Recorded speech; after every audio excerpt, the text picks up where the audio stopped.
saya Kristi, saya akan menjelaskan bagian alternatif tourism. Pariwisata alternatif atau alternative tourism merupakan pariwisata yang mengedepankan wisata alam, budaya, keunikan, serta karakteristik lokal yang berada di suatu daerah. Tren wisata sekarang ini telah mengalami pergeseran dari pariwisata massal hingga ke pariwisata alternatif. Tren wisata yang bersahabat dengan alam dan masyarakat lokal merupakan pariwisata yang berpotensi untuk dikembangkan dan memiliki daya tarik yang tinggi. Negara yang telah dipilih oleh kelompok saya adalah negara Irak.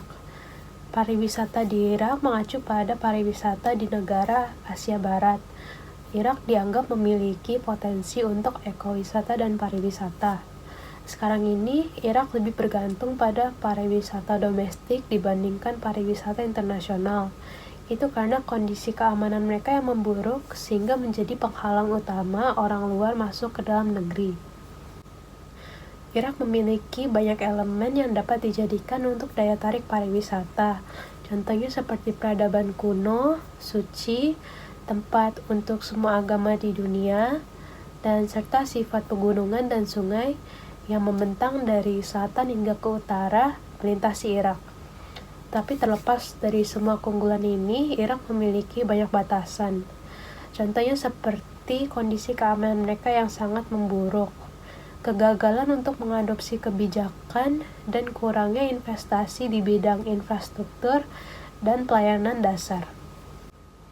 Isu-isu yang mendesak ini memerlukan analisa yang cermat dan berjangka waktu panjang agar pembangunan sektor pariwisata di Irak pada akhirnya akan menjadi bagian yang terintegrasi dan produktif dalam proses pembangunan ekonomi.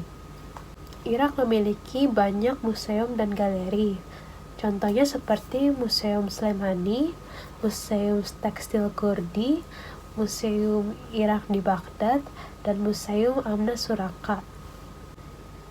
Walaupun potensi pariwisata di Irak terlihat cukup besar, namun sekarang kegiatan pariwisata di Irak terlihat sulit untuk dikembangkan di masa depan. Itu dikarenakan kurangnya minat untuk mempromosikan pariwisata di Irak dan kurangnya juga usaha untuk mempertahankan promosi-promosi yang efektif. Untuk saat ini, yang menjadi penghambat utama peningkatan pariwisata di negara Irak adalah keamanannya. Keamanan Irak masih diragukan oleh orang-orang asing sehingga orang-orang asing tidak berani untuk mengunjungi negara tersebut. Sekian alternatif tourism dari saya. Jenis wisata alternatif di Irak. Yang pertama, adanya wisata alternatif religi, yaitu banyaknya peninggalan-peninggalan makam para nabi. Salah satunya adalah makam Syekh Abdul Qadir Jalani, Imam Haqqani, dan masih banyak lagi. Yang kedua, adanya wisata alternatif budaya. Banyaknya budaya yang ada di Irak, yaitu salah satunya adalah budaya tari haca. Budaya tari ini sama dengan tari perut, tetapi adanya gerakan pinggung, leher, dan juga tangan. Yang ketiga, adanya wisata alternatif lingkungan atau alam. Banyaknya wisata alam yang terdapat di Irak, yaitu salah satunya adalah tempat wisata Danau Habaniyah. Di dalam wisata tersebut terdapat restoran, taman bunga, dan bungalow yang sangat bagus dan membuat para turis maupun penduduk setempat mengunjungi tempat tersebut. Nama saya Juan Pratama Wijaya, saya akan menjelaskan bagian D, yaitu destinasi dari jenis pariwisata yang ada di Irak. 1. Yang pertama ada wisata religius, yaitu wisata ziarah kubur Nabi Adam dan Nabi Nuh yang terletak di kota Najaf. Sedangkan di Provinsi Babylon terdapat tempat kelahiran Nabi Ibrahim AS, makam Nabi Ayub beserta 2 sumurnya, dan makam Nabi Zulkifli. 2. Yang kedua ada wisata budaya, yaitu salah satu wisata budaya di Irak yang memperlihatkan tarian dari Irak yang disebut tari Haca'a. Tarian tersebut mirip seperti tari perut, namun dengan banyak gerakan untuk leher, tangan, serta gerakan pada pinggang. Tarian yang dilakukan oleh wanita ini mengharuskan penarinya memiliki rambut yang panjang, sebab ada beberapa gerakan mengayunkan rambut ketika menari. 3. Yang ketiga ada wisata alam, yaitu wisata kota dan Danau Habaniyah. Kota yang sempat hancur karena peperangan ini sudah mulai dibangun kembali dan menjadi tempat piknik yang diminati para pengunjung. Dan sekarang sudah dibangun banyak restoran dan taman bunga bungalow di pinggir danau yang menarik perhatian bagi para turis maupun warga lokal untuk mengunjungi tempat ini. Hai Miss Rozana, nama saya Veronica. Saya akan menjelaskan tentang 5 kunci pertemuan turis di Irak. 5 kunci pertemuan turis diantaranya ada akses, akomodasi, atraksi, aktivitas, dan juga fasilitas. Yang pertama akan kita bahas yaitu akses. Waktu perjalanan yang akan ditempuh dari Jakarta menuju ke Baghdad, ibu kota Irak, rata-rata sekitar 11 jam 45 menit. Maskapai yang menawarkan penerbangan langsung menuju ke Irak yaitu ada maskapai Redwings, Gulf Air, Qatar Airways, Eurowings, Mahan Air, Etihad Airways, dan beberapa maskapai lainnya. Maskapai seperti Garuda Indonesia melakukan perjalanan menuju ke Irak dengan transit terlebih dahulu ke Singapura, lalu dilanjutkan oleh maskapai Qatar Airways menuju ke Irak. Harga yang ditawarkan mulai dari 17 jutaan. Dikutip dari Skyscanner, bulan dengan harga tiket penerbangan termurah menuju ke Irak yaitu pada bulan Maret. Cocok sekali bagi para wisatawan yang ingin mengunjungi Irak. Yang kedua yaitu akomodasi. Selama di Irak, kita dapat menginap di hotel dengan tarif termurah yaitu Rp1.185.000 per malam, dan kita sudah dapat menginap di hotel berbintang 4 dengan fasilitas yang cukup lengkap dan berada tidak jauh dari pusat kota. Selain itu, kita dapat menginap di motel dengan tarif yang lebih terjangkau yaitu Rp778.000 per malam, dan cocok sekali bagi para wisatawan dengan budget minim namun tetap mendapatkan fasilitas yang lengkap. Yang ketiga yaitu atraksi. Irak merupakan salah satu negara di Timur Tengah yang menawarkan destinasi wisata dengan nuansa kuno seperti museum-museum.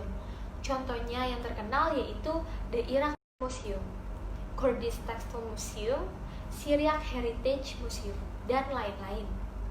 Untuk daya tarik lainnya ada seperti Dukhan Lake, Ahmad Awa Waterfall, Sunny Deer Cave, Bekal Waterfall, dan daya tarik lainnya. Terdapat beberapa masjid yang memiliki daya tarik tersendiri bagi para wisatawan. Contohnya Jalil Hayat Mosque, Great Mosque of Kufa, dan juga masjid lainnya. Yang keempat yaitu aktivitas. Tentunya dalam melakukan perjalanan wisata dibutuhkan planning perjalanan yang akan dilakukan seperti tempat wisata yang akan dikunjungi dan juga waktu yang dibutuhkan dalam mengunjungi tempat wisata tersebut agar banyak tempat wisata yang dapat kita kunjungi dan kita datangi.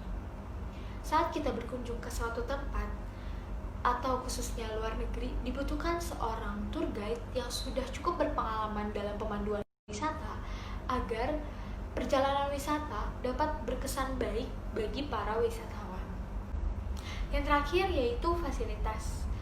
Untuk memudahkan perjalanan wisata di Irak, terdapat berbagai tempat penyewaan mobil dengan tarif mulai dari 2 jutaan per 7 hari dan dapat disewa dengan tarif per hari. Pemesanan dapat dilakukan booking terlebih dahulu melalui web-web yang tersedia di internet. Untuk fasilitas hotel, terdapat banyak hotel-hotel dengan tarif bervariasi dan dapat disesuaikan dengan budget para wisatawan. Perkenalkan, nama saya Kevin dari kelompok 5 dari kelas 1 HV53. Dan hari ini saya akan menjelaskan tentang SWOT dari pariwisata di Irak. Yang pertama ada strength atau kekuatan. Perkembangan turis di Irak meningkat drastis, sekitar 1 juta lebih pendatang berdasarkan data dari tahun 2005 sampai dengan 2010. Sebagian besar merupakan pendatang dari Iran, begitu juga dari India, dan juga dari Pakistan meningkat drastis di tahun 2010 dibandingkan tahun 2008. Yang kedua, jumlah perusahaan pariwisata di Irak juga meningkat begitu drastis sejak 2010. Dan yang terakhir, hotel-hotel di Irak bertambah banyak. Yang kedua ada weakness atau kelemahan. Kelemahannya, level investasi di dalam bidang travel dan bidang pariwisata yang terlalu rendah. Yang kedua, pembangunan pariwisata sebagian besar tidak terkendali karena tidak ada kebijakan pemasaran ataupun pengembangan dalam pemerintah Iran. Yang ketiga, kurangnya staf yang berpendidikan dan tidak ada kebijakan maupun prosedur pariwisatanya. Yang ketiga, ada opportunities atau peluang. Yang pertama, pariwisata atas dasar agama, yaitu pariwisata religi, menjadi pasar berkembangnya pertumbuhan pariwisata internasional, dapat menjadi peluang besar bagi investor untuk berinvestasi. Yang kedua, barang antik, lingkungan sekitar, dan pariwisata sehat yang dapat dijadikan daya tarik untuk menarik para pengunjung dengan strategi ini yang cocok disiapkan oleh pemerintah sebagaimana tujuan ini dijalankan. Dan yang terakhir ada threat atau ancaman. Yang pertama adalah rendahnya kapasitas bandara dan maskapai yang ada di Irak. Kedua, kurangnya pelayanan pariwisata. Dan yang terakhir ada terorisme adalah ancaman yang besar bagi pariwisata di Irak. Halo Miss Maria dan teman-teman, nama saya Felix dari kelompok 5. Saya akan memberikan saran untuk pariwisata di negara Irak. Pengembangan pariwisata yang maju akan menghasilkan berbagai efek yang menguntungkan pendapatan daerah dan masyarakat setempat. Pengembangan pariwisata yang baik akan menciptakan berbagai efek yang baik bagi negara Irak. Objek wisata dapat menjadi sebuah keunggulan. Namun, sangat disayangkan jika majunya pariwisata di negara Irak juga menimbulkan beberapa efek negatif, seperti banyaknya polusi dan pencemaran di daerah pariwisata. Pencemaran tersebut terjadi karena wisatawan dan masyarakat sekitar membuang sampah sembarangan. Negara Irak dan juga masyarakat sudah merasakan langsung tentang berbagai dampak yang ditimbulkan dari adanya pencemaran ini. Menurut saya dan kelompok saya, sebaiknya negara Irak membatasi pengunjung yang akan mendatangi pariwisata tersebut, baik wisatawan mancanegara maupun wisatawan lokal. Selanjutnya kesimpulan akan dijelaskan oleh teman saya, Nick. Halo, nama saya Nick Lawrence. Saya akan menyampaikan kesimpulan tentang negara Irak. Irak ini adalah negara yang memiliki kultur atau kebudayaan dan juga memiliki wisata yang unik dan juga beragam. Kebudayaan di negara Irak ini masih melekat di lingkup masyarakatnya. Tapi, sayang sekali sekarang ini tempat-tempat wisata dan bersejarah di Irak ini sudah hancur, rata-rata hancur, dikarenakan perang yang terjadi sekarang ini. Dan juga sekarang ini negara Irak tidak bisa dikunjungi karena sedang berlangsungnya perang, sehingga negara ini ditutup untuk para wisatawan. Dan sekarang ini kita hanya dapat melihat tempat wisata-wisata Irak hanya melalui di internet.